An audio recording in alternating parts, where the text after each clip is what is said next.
Amigos amantes del deporte, ¿hasta dónde puede llegar la pasión por el boxeo? Algunos héroes del cuadrilátero han llegado demasiado lejos, a veces en el acompañamiento de una mala actuación del referee, del entrenador y hasta del servicio médico, tal como lo es el caso de esta historia, donde una velada que pintaba para ser la pelea del año, acabó siendo una contienda llena de terror y de preocupación por uno de los protagonistas. Esto es El Rayo Deportivo. Por aquel 2011, el señor Giovanni, el guerrero azteca Segura, estaba pasando por un momento de ensueño.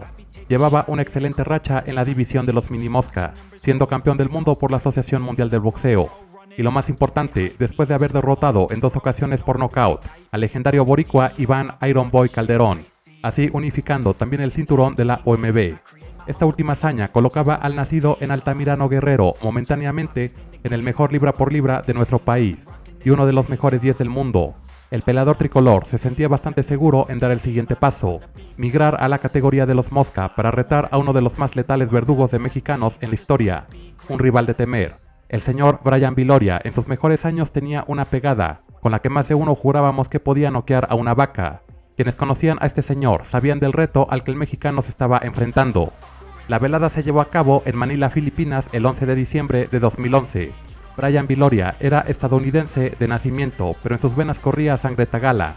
El encuentro inició lo que le sigue de brutal. Algo que quedaba demasiado claro era que ninguno de estos hombres deseaba llegar a la decisión de los jueces. Ambos peleadores se estrellaban los puños en la cara con las peores intenciones, pero fue apenas en el segundo asalto donde el nacido en Hawái impuso su pegada con el volado de gancho izquierdo más temido en ese entonces, el cual se estrellaba en la sien del guerrerense una y otra vez. Un castigo que solo empeoraba al paso de los minutos. Sin embargo, fue al inicio del tercer asalto, donde una escalofriante lesión se empezó a formar en la cabeza del mexicano, un hematoma que de por sí en la temprana pelea ya tenía un tamaño considerable. De pronto se fue haciendo más y más grande, hasta llegar a un tamaño inimaginable. Se dice que durante la pelea los golpes no duelen, o más bien duelen solo un poco, debido al excesivo nivel de adrenalina. Cada uno de estos hombres estaba en lo suyo, el mexicano luchando por imponer su boxeo, y el estadounidense se aprovechaba de la brutal lesión para seguir atacando y que el referee no tardara en detener el encuentro. La pelea acabó siendo todo lo opuesto a lo que la mayoría de nosotros pensábamos, pues casi nadie imaginó que el mexicano saliera a pelear en el cuarto episodio, y al contrario de eso, la pelea siguió hasta el octavo asalto.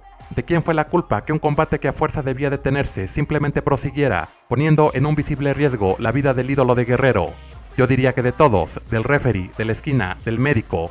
Esto no pasaría en la madre Rusia, como diría mi vecino el chiapaneco. Sin embargo, un detalle bastante peculiar a tomar en cuenta es que el mexicano nunca tiró la toalla por él mismo.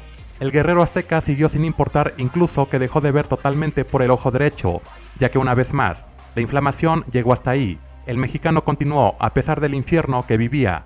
Recordemos que antes de la autoridad del referee y de los entrenadores está la de los mismos deportistas, y Segura optó por no rendirse. Para el octavo asalto, el rostro de Segura ya lucía irreconocible, totalmente desfigurado. Viloria le soltó un tremendo izquierdazo en la inflamación, que tambaleó al mexicano. Y aquí por fin, el tercero hizo lo que debió hacer desde hace mucho tiempo, detener el combate para salvar la integridad física del azteca. Cabe preguntarnos una vez más, queridos amigos, ¿hasta dónde puede llegar la pasión del boxeo? El mexicano tenía mucho que perder, claro, como su privilegiado lugar en el boxeo de ese tiempo, pero salvar su vida era lo primordial. Giovanni Segura por fortuna se acabó recuperando, cuando muchos pensábamos lo peor.